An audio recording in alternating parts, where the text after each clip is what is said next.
most people in this industry are passionate, but all installers are passionate about what they do. So the true heroes in this industry are the installers, although that's rarely mentioned in my opinion. The second reason to do it is what is called to pay it forward. All the knowledge that I have today that is really useful, the really useful stuff, was given to me for free. So I think it's only logical that some of these bits that I've gotten for free and Phil's gotten for free and other people have gotten free, we just try to hand them out again. And the last thing is that I love our industry. I just love the fact that small businesses, installers are successful and are building better businesses. So that's actually why we're doing it. So I have 3 questions to you. I'm not going to do a poll here, but it's 3 questions I would like you to ask yourself or your team, and they're very personal. That's why you have to ask them to yourself.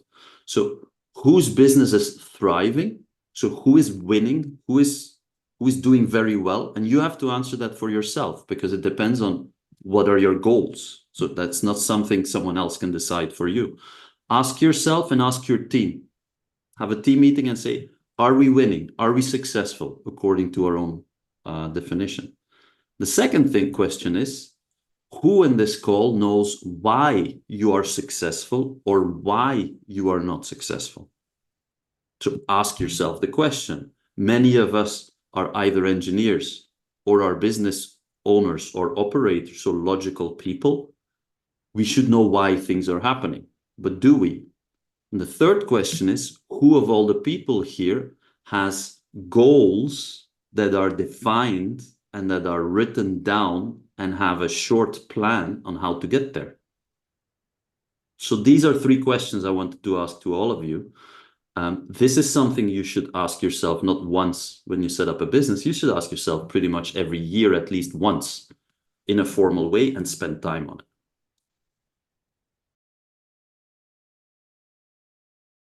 What I don't get is why our industry is spending 10 times more on product training than on business training. I'm challenging you. Is that logical? Does that make sense? Is your biggest challenge the first, the second, the third, the fourth, the whatever? Are they all product challenges? The stage of your business. So is it a startup? Is it a scale up? Like, am I plateauing? Am I running in the sand? Am I running, and I'm getting tired, but I don't take off? Or am I already a scale up and on this ramp? And do I maybe have to change my business model fundamentally? And that is something that we have to let sink in and organize ourselves and our businesses according to these priorities and the challenges we have. But the secret is there is no secret. This is not just a catchphrase. It's much better to be consistent than to be super intense and to have crisis management and to solve everything in a week. As a small business, perfection is the total enemy of progress, because it will get you to the detail, but in the meantime, there's much bigger issues you have to deal with. And that's tough for people who are engineers, accountants, whatever, people who live in the world of perfection, where that is important. But as a business owner or running a business, you cannot focus on perfection. It will kill you. And the last one is, look at the fundamentals. Fundamentals are happy customers, happy people, cash flow, doing things right, calling your suppliers every year for a one-to-one meeting. Do the fundamentals right. Don't worry about what TikTok is going to do for your business. Really, if you want to do TikTok, it's fine, but it doesn't really make a difference. Focus on the fundamentals of business. And I'll come to what they are, not because I say so. I will at the end recommend one book that we have applied now for over 10 years. In the book, all the fundamentals are handled in 8 chapters. Deal with those. It's taken us 20 years and we're still not even halfway. So, and if you do that over and over and over again, you're going to have a beautiful business and a successful business. I call it open source business building. So there's no real idea of one person. This is ideas from all of us. These are all very important things in your business. But where do you start?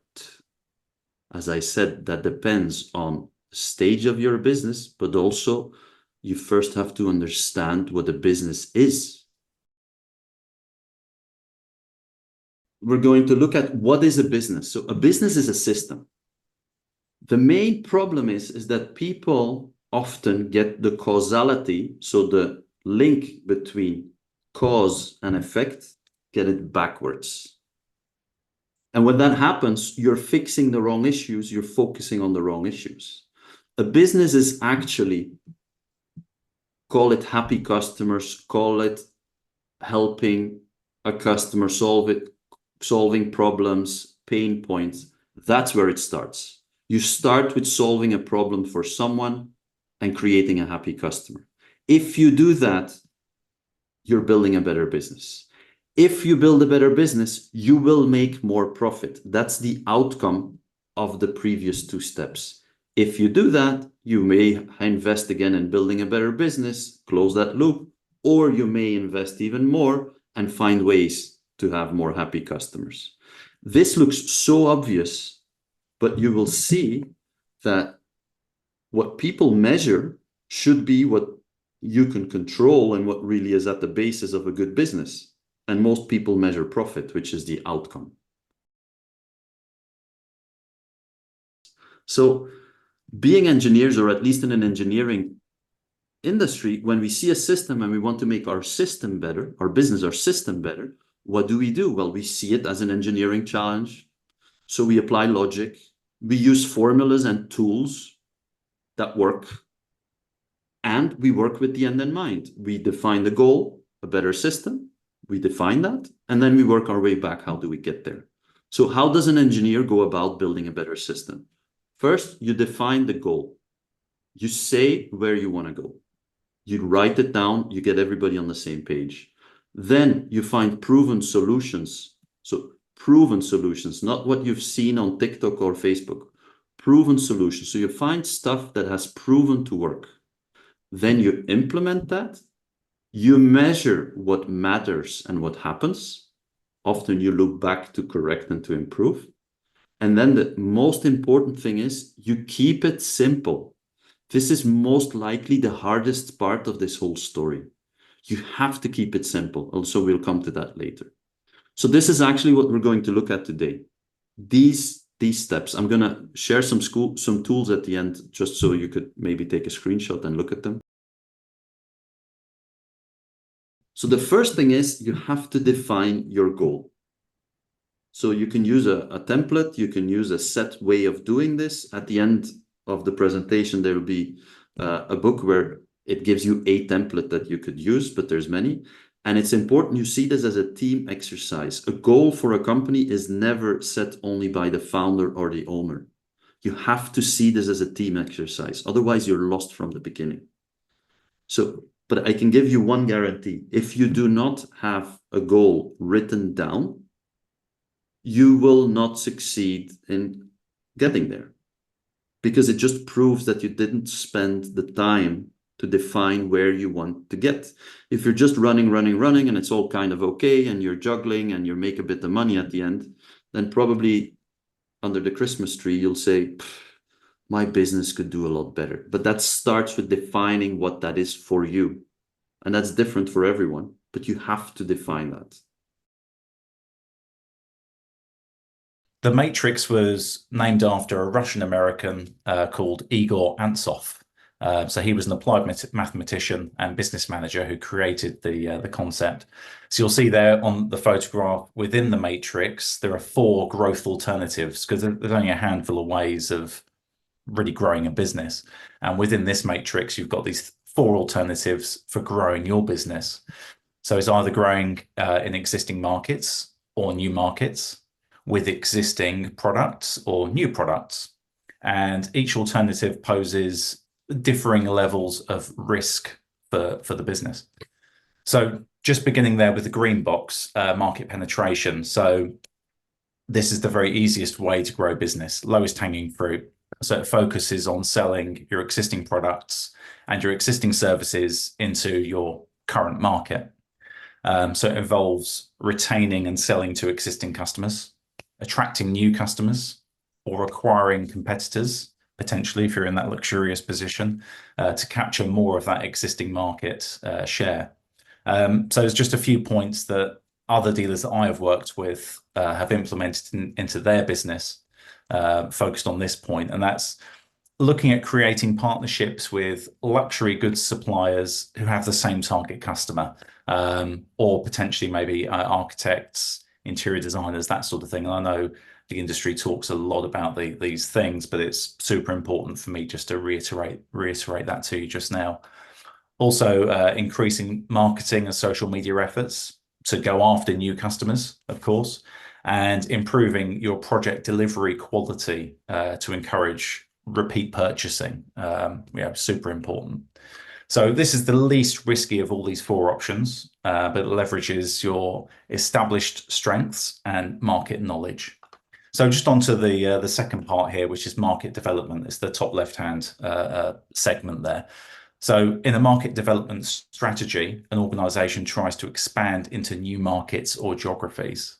So it does not require a significant investment in R&D or product development, and you can take existing products and take them to a different market. So just as a great example for us in this industry, so we can investigate new AV markets like commercial, corporate, or professional, or we can look at venturing into new areas or regions within your geography. So identify untapped areas or regions with high development within your country. So this strategy is moderately risky. So you'd always focus on that green segment first. So if you use this matrix to support your business and your strategies, there's lots of examples of this on Google, but you can print them out and make notes into each box to identify the opportunities that you have within these segments. But this is moderately risky going into this area, of course. So then we go into the second yellow box, which is product development. And in a product development strategy, we're looking at new products, new services targeted at your existing customer base to achieve growth. And I think this is far easier for everyone to perhaps look at rather than going into a completely different market. But this strategy tries to leverage customer loyalty by offering them new products and services that address evolving needs or capitalizing on new trends. So a good example here is investigating offering maintenance contracts. And again, this is something I used to talk a lot about when I was with Snap One with my Control 4 customers. So offering maintenance contracts to clients, it's a really big thing. And I'll go into this probably in a bit more detail as we go on. But the other thing to look at is also expanding your offering from existing product portfolios to target new areas of your client's property. So areas you don't currently cover. And a really great example of this is the garden audio opportunity, which is undersold across our industry. It's a huge potential market, and we, as an industry, generally don't do enough to sell into this area. But I'm going to speak a little bit more on that a little bit later. And then finally, the red box there, the alert box, is diversification. So if you've basically leveled up and completed all the other three boxes, and you still got itchy feet because you're an entrepreneur and you want to go further, then by all means go and jump into that. It's a really, really risky thing to do, of course, but if you've completed everything else and you've got that positive cash flow, you can do absolutely whatever you want and go forward from there. But certainly the green area is the one to focus on. So the question is, when you first meet a new client, how long does it take for them to form an impression of who you are? So within the first 7 seconds of meeting somebody, they will have a solid impression of who you are. Super interesting. And some research actually suggests that 1/10 of a second is all it takes to start determining traits like trustworthiness, for example. So whether you're going to be cheap, expensive, professional, or messy. Crazy, isn't it? We don't have enough time to talk about anything, let alone your company's history, or maybe charm this person to hopefully see the value in what you're offering, or make up for any initial blunders. I don't know if you have tripped on the steps on the way to the front door and hope you've not been caught on camera. Yeah, but quite often we don't have that luxury of time, and indeed maybe banking on a second meeting to clear up any misconceptions that might have occurred. So what can you guys do to make a better first impression? Next slide, please, Wim. Thank you. So there are different situations where making a first impression counts, but let's start with the most traditional, which is meeting someone in person. So when you arrive at the client's home in your car or van, just make sure the vehicle looks clean and well maintained. I know you're probably all thinking, yeah, I do that anyway, but believe me, I've seen plenty of old bangers turning up to clients' homes. And unfortunately, if you do turn up in an old banged up car, the client will almost certainly assume that your business isn't very successful. They might also assume that your workmanship is of low quality. And of course, that is also going to impact how the client judges what they think they should be paying for your work. And of course, that's going to be in a negative way if you turn up like that. So next thing, dress appropriately. This should go without saying, but people will judge you on your looks long before they judge you on your words or actions. And after all, it only takes a fraction of a second to start making snap judgments. So you can start off on the right foot by dressing appropriately. So while we all wish there weren't expectations placed on our appearance in terms of professional events, the reality is that they are. So small things like hair, makeup, and other things can actually nudge people to see you as more influential, which is why I was doing my hair before coming on here. It kindly took a screenshot. So when you start talking to someone for the first time, super important, and Wim mentioned this right at the beginning of this presentation, don't use technical jargon too much, please. And don't worry about conveying lots of information as quickly as possible. I'm terrible at that. I speak way too fast. And while this may seem like a fast way to impress the customer, it can overwhelm them. So instead, speak slowly, speak clearly. It'll make you seem more articulate and intelligent, and it will give your customer more time to digest what you're saying. So speaking slowly and deliberately is also a sign of confidence, which is indispensable in making a good first impression. So other tips to have a successful client meeting are in the way you'd present your company. Super important. So if you wish to present a high quality value add business, you need to back this up with the tools that you use to present your work. And that doesn't mean showing things on an iPhone. Maybe you could do that with an iPad, for example, to demonstrate work you've completed for other clients. Or even better, and personally I love this, create a really high-end book that you take with you, that you open up and present to your client, and it shows all of your previous jobs, customer feedback, maybe project steps from a first meeting right the way through to a project completion and handover. Something really luxury, high quality that you don't leave with the client, actually, that you take away with you and you send them a digital copy later, because the value of this luxurious book, you need to keep it, because this should be very high end and look beautiful. I think people now appreciate having something to hold and to look through, to be honest, rather than having a digital PDF, which can easily be forgotten about. So if your business exists primarily in a digital environment, your website is going to be your main source of first impressions, and website visitors won't make an effort to read your entire site's content before making a quick assessment. So keep things concise. They'll only give you a few seconds. And this is crazy. This is worse than the other question I asked earlier. So in fact, visitors to your website may form an impression of your site in as little as 50 milliseconds, which is insane. So a concise tagline or headline at the top of your site should let customers know exactly what they can expect from the rest of your content. Include photos, videos that invoke feelings, because those 50 milliseconds may not be long enough to guarantee even a tagline will be read or even convey the emotions or the power of your brand. You should do that through videos and photographs as well. It's insane, 50 milliseconds, isn't it? Absolutely crazy. So this is also the same for social media. So if you're posting content, make sure to use all of these pointers rather that I've already mentioned. Think about the presentation of the content. Is it short and to the point? Is it easy to understand? No jargon. Is it interesting to look at? I also suggest trying to create more video content than written posts, because people these days, me included, we flick through content on your mobile phone generally. We're sat there on the train or something and just flicking. And written posts get far less interaction than videos.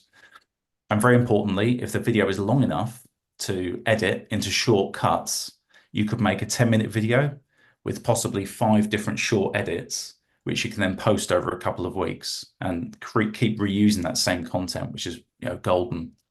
So my final point here is consistency is key. So don't begin posting for a month and then think you've done enough waiting for the sales, because they will never come. What you need to do is be consistent. So if 3 posts and 1 video a week is something you think you can repeat every week, do it. If it's 1 video and 1 post, absolutely fine. Just don't overdo it with lots of content and then stop all of a sudden. Okay, I know I banged on about social media maybe a little bit too much, but my final point on social media interactions is, so I know I'm moving away from this slide a little, but I think you'll find this useful. So people generally are inquisitive and have a desire to learn from posts. So cliffhangers, and Wim mentioned this to me earlier, cliffhangers can be great and will draw people into your content more. And I see some people using captions on video already, but this is another great way to grab attention. So when you're scrolling, your eyes are more drawn to video content that has captions, and you tend to end up reading what you see. So another good thing to look at is music to grab someone's attention. So if you use a boom or some energetic music, you can build someone up and get them ready to go. Or if you want to draw on the more somber emotions of a video, then the opening bars of a piano will enhance that moment. But the ultimate thing here is to surprise the viewer. So if you can find a way to create that element of surprise, the viewer will always want to learn more. So emotion drives engagement, as we all should know, by delivering experiences that resonate emotionally. So we build connections that lead to customer loyalty, repeat business, and positive referrals. Excuse me. That beer's gone down the wrong way, or maybe the right way. So for most of us, we join the industry through our passion and love for the products and technology that we get to work with every day. For me, you know, I started my journey when I was very young, and my dad worked for Tannoy and Maldon Shaw speakers when I was growing up. So I always had quality hi-fi to play with at home. I absolutely loved it. And I knew this is where I wanted to forge my career. So if you're selling something that you're passionate about, you'll be more confident, more knowledgeable, and you'll be able to deliver better projects, creating happier customers. So with my passion being audio, in our industry, actually, Wim, this is your point. This I have to say is Wim's point, which I thought was golden. So in our industry, so we find prices of speakers actually, you know, they don't change, they don't really drop so much either compared to other categories, and margin is the highest of all, and has always been. So, you know, why is this? And the answer is because the emotion has always been the highest in this category. And that's kind of why I was drawn to it. Most of us love music and film, and, you know, that really grabs us with the emotion. So focusing on selling audio, absolutely a fantastic thing that everyone should consider focusing on and doing. And just one other thing on here, actually, something I've been seeing recently in the market, is the potential in outdoor audio solutions across Europe, everywhere. And because sound is such a huge part of our industry, like I was saying, the garden is very much overlooked so often, unfortunately. And some people believe the market is seasonal. I've heard that. Others simply don't want to have to work in the garden digging out holes to bury speakers. But the truth is, it's not seasonal, because if it was, I'd be a gardener, because a landscape gardener, unfortunately, has to work all year round. If they could afford to take off every winter off of work, I think we'd all be doing gardening. And I think things like this, it's a very good point. The outdoors in general, not just audio, but lighting and all of the. I'm looking at Eric, who's there. I worked with him 20 years ago. He knows that since 20 years. So the outdoors is actually, in the type of properties most of us work in, is the biggest room of the house. So that is just out there, and people are spending time there with friends, family, together. It's not one person going into that room being the outdoors. And our industry, we simply forgot about that space. The light, the sound, the video, the Wi-Fi, the whole thing. So this is not about a brand or a product even. It's just It's a whole space we've missed as an industry consistently. And it's also not something somewhere else is going. We're competing with a Bluetooth speaker and a flashlight. That's our competitor. So, and the customer's ours already because we've served all of the stuff indoors. So it's your customer anyway. So linking it to what you said before, the Ansoff matrix, Phil, it's the perfect example of taking the same customer with the pretty much the same products, but just serving an additional room of their house. So anyway, just wanted to. No, you're absolutely right, 100%. And you probably can't see my screen, but that's a Bang & Olufsen Bluetooth speaker. And we used it on a holiday actually, and it worked. So that's the competition. It worked well, but this is the competition. Yeah.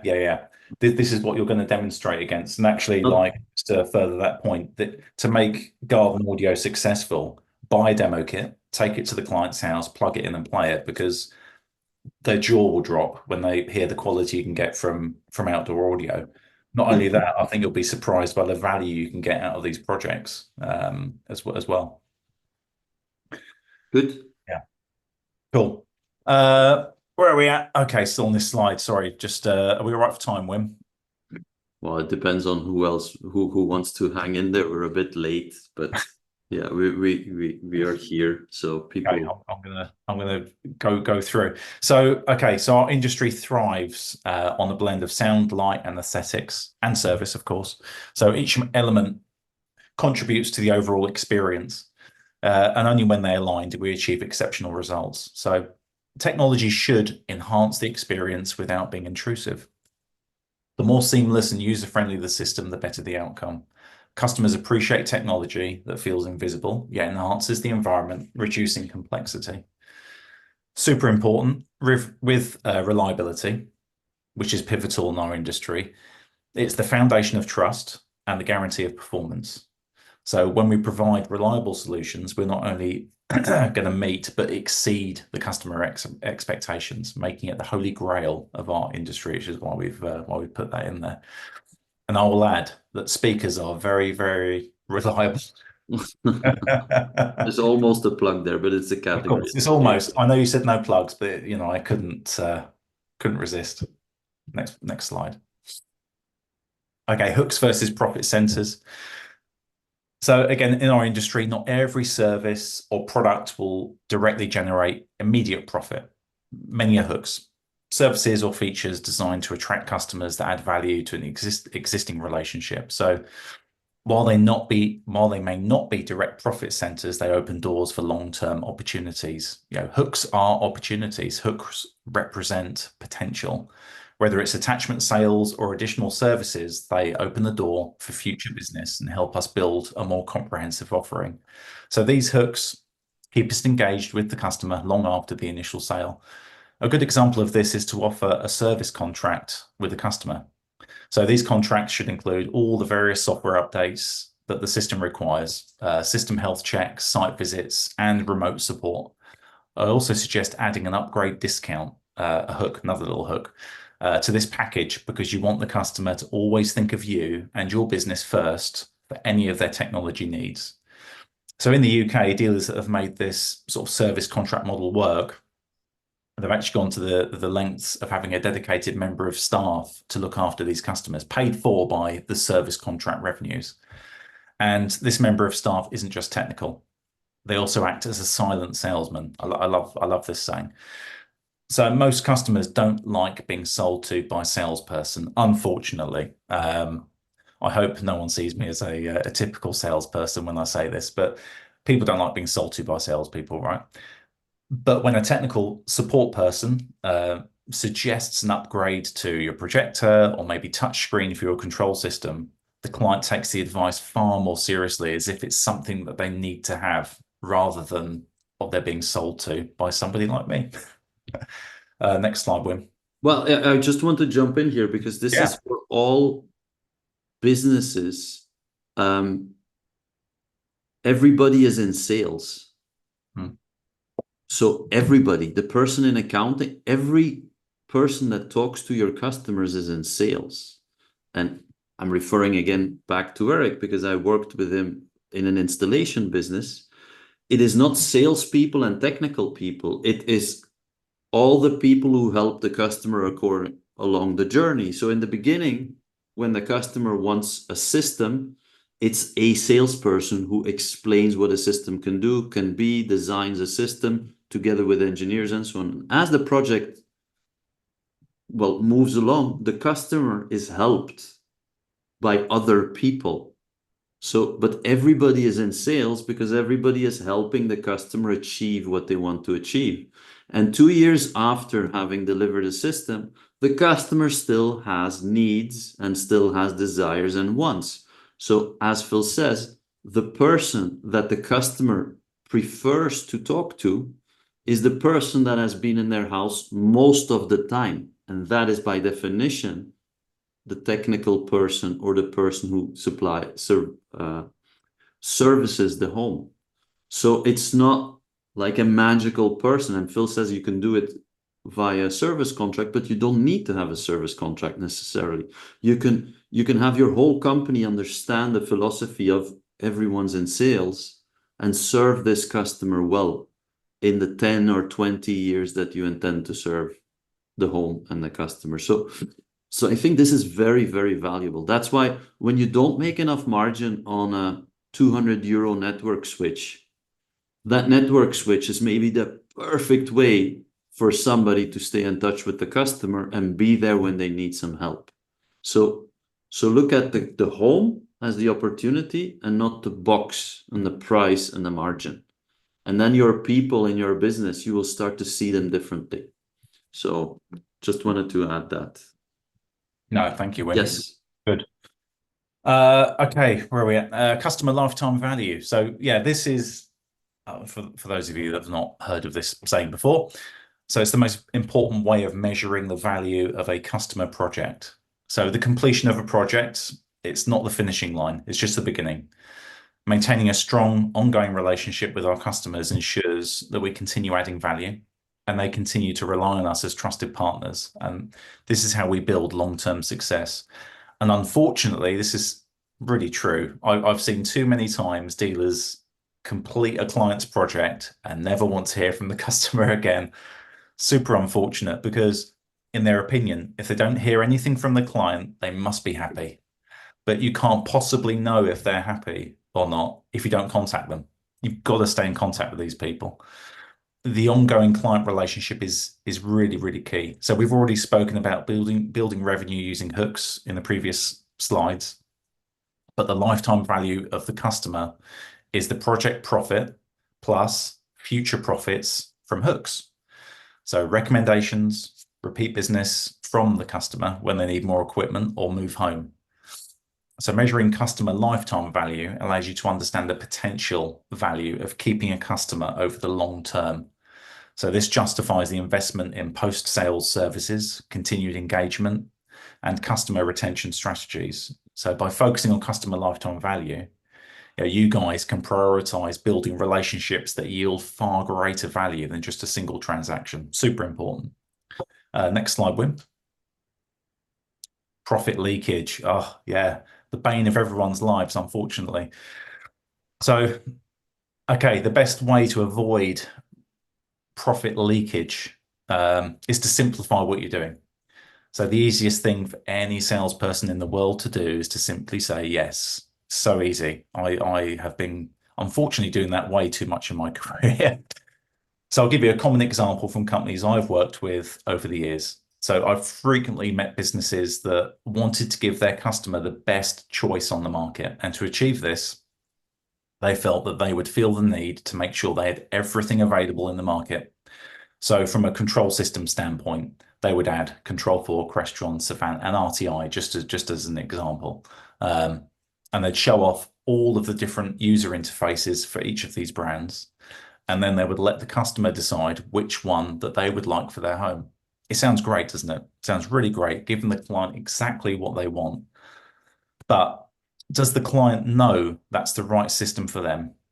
Maybe they do. But in most scenarios, they absolutely do not. The answer really is no, because it's you guys as the professionals that need to have a simple offering.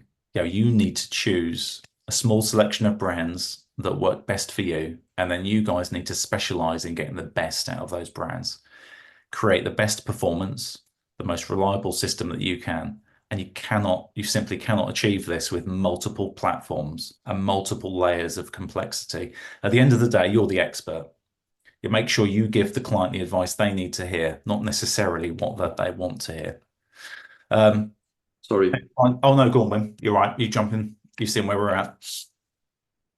So clients do sometimes have an unrealistic expectation of technology, believing that they buy once and it should last forever. And we all simply know that's not the case. And the technology we work with requires software updates and support from time to time. So once the client understands this and the required maintenance of their system, you can introduce the idea of the maintenance contract. And there are some dealers in the UK that I've worked with that actually don't want to work with customers who don't have some kind of support agreement in place.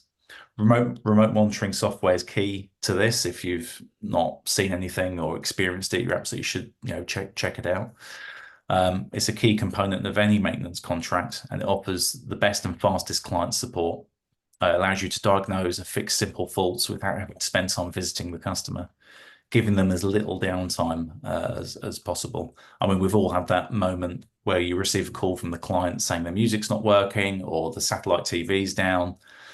And it's always something like, actually, the internet service provider, the internet's down actually in the area. Nothing to do with you, but you end up driving to the client's house, investigating the issue, and you've wasted time and money just to tell them that the internet service provider has an issue. And actually, you can find all this stuff out by using the remote monitoring systems, because they do tell you if there's an issue like that locally, and you'll avoid those unfortunate pitfalls.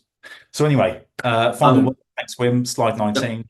I will pick up here on. You can jump on this one on CRM, and from here it's downhill. I will try to go through the points, because everything of what we're going to discuss will come back maybe in the next time. So CRM, it's not a software, it's a philosophy.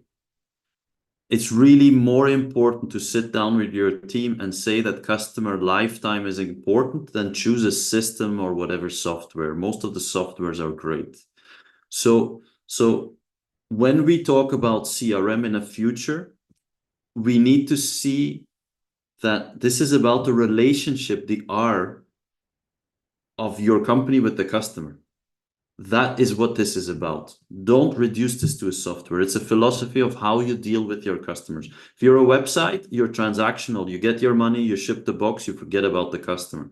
If you're an installer, like most of us, you want to maintain a relationship with the customer. So it requires another type of system and another thing that you need to build into your company.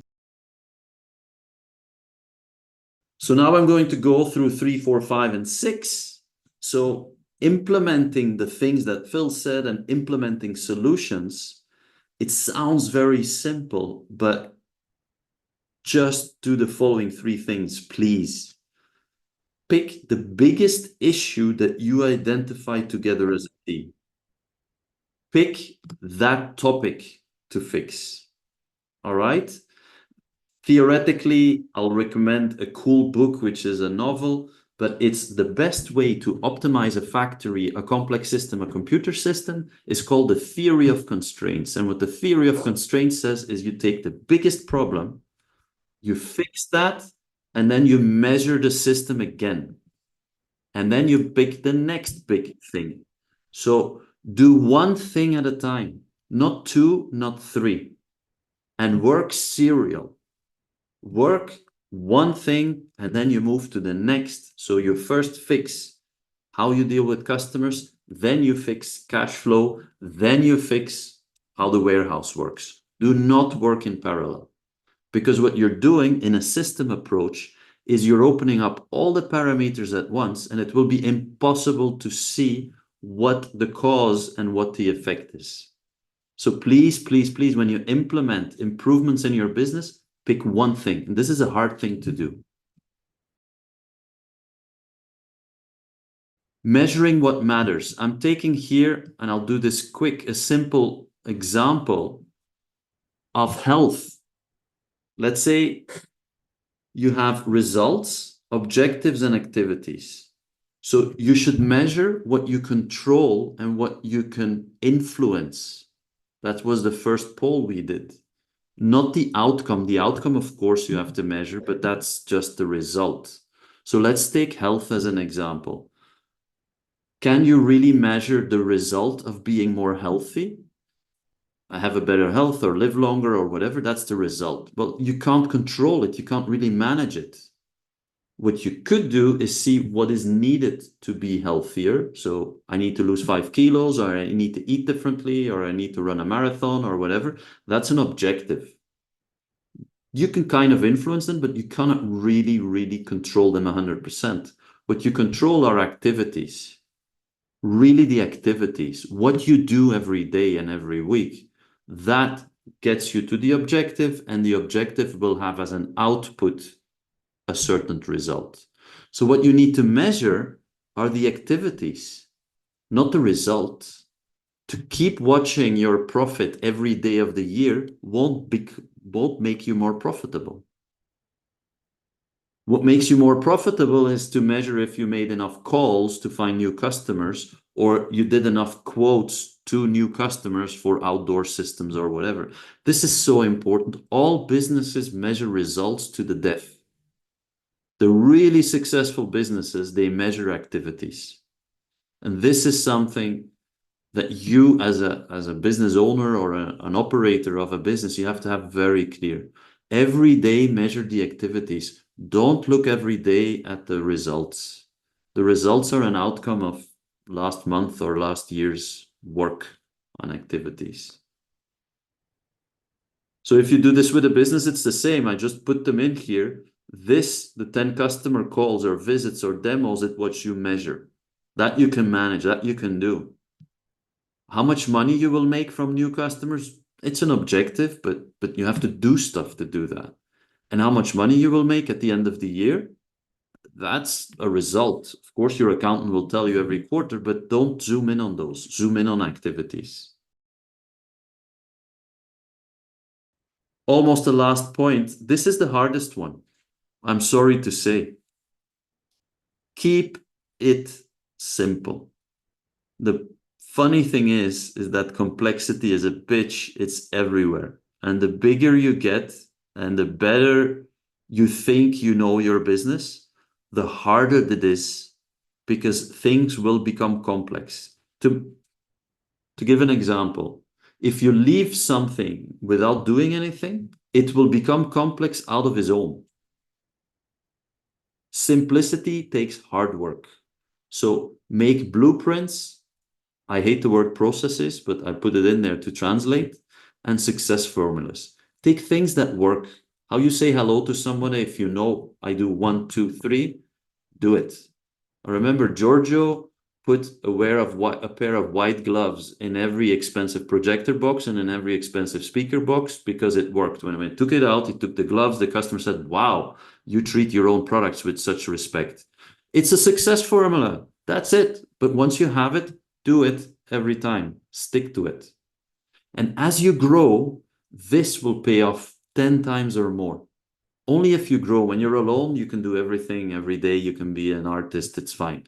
But once you have a company with 10, 15, 20 people, or you have customers over 20 years, if they remember how you walked in 2018 and it's the same as in 2024, they will be happy that you're still that company that they remember. So keep it simple. Really, really, really simple. And that's a hard thing to do. It's really, really tough to do. The most complex businesses never take off. The companies that go from simple to a bit more complex, they stagnate. The only companies that are really successful and grow are the ones that keep simplicity at their core. You can take Apple, you can take Tesla, you can take a bank. The successful ones keep it simple. I'm giving some examples. I won't go into too much. Take one brand of each category. Round speakers are round. Don't sell 2 round speakers because one is rounder than the other. If you minimize the complexity in your business, you have more time to train people. It's easier to train people. You have more time to spend on your customer, and your customer knows what to expect. But it requires discipline and trade-off. That's why simplicity needs to come from the top. You cannot tell people, please keep things simple. It doesn't work. Simplicity is probably the only top-down management principle that you should apply. Not motivation, that can come from everywhere, not anything else, but simplicity needs to come from the top, and you have to work on it every day. And they will come to see you as Mrs. or Mr. No, because you're saying no to everything that's complex, just because it's complex. It's not about the margin, the money, the customer, the whatever. If it's complex, you have to find a way to say no. And that is the hardest thing to build a successful business. This is just the 4 tools that I always use when I set up a business. These are the tools that I know much better than other tools. Free advice, use them if they work for you. The first one is the EOS, that stands for Entrepreneurial Operating System website. Has a bunch of free tools to set your goals, to measure the company progress, to do all of these things. There's a book, Traction.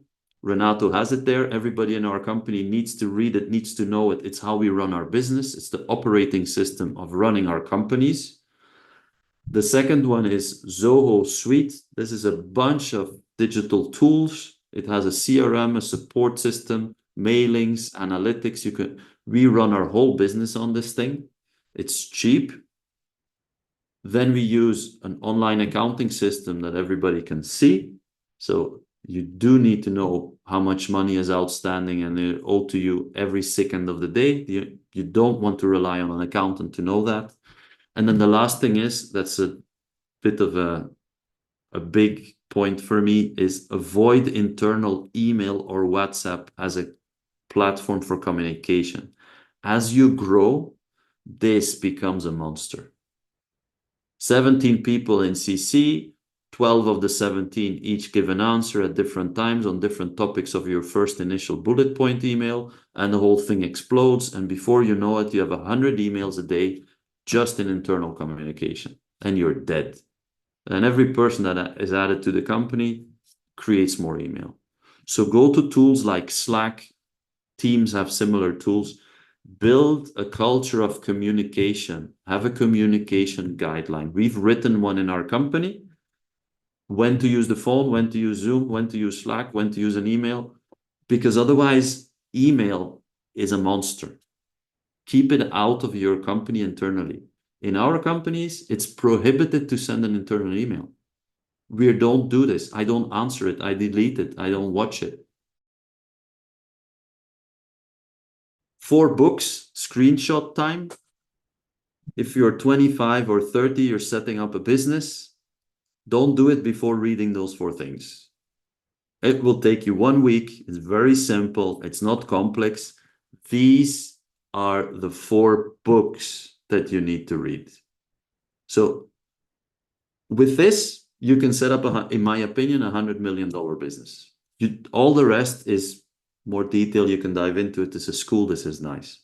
This is the thing, in my opinion. I have all these books and I love to read and go deeper, but these are the 4 you need. These are the pillars.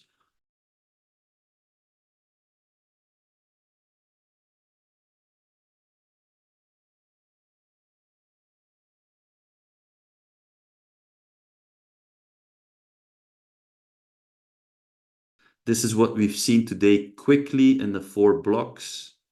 Define the goal, find a proven solution, implement, measure what matters, keep it simple, and some tools.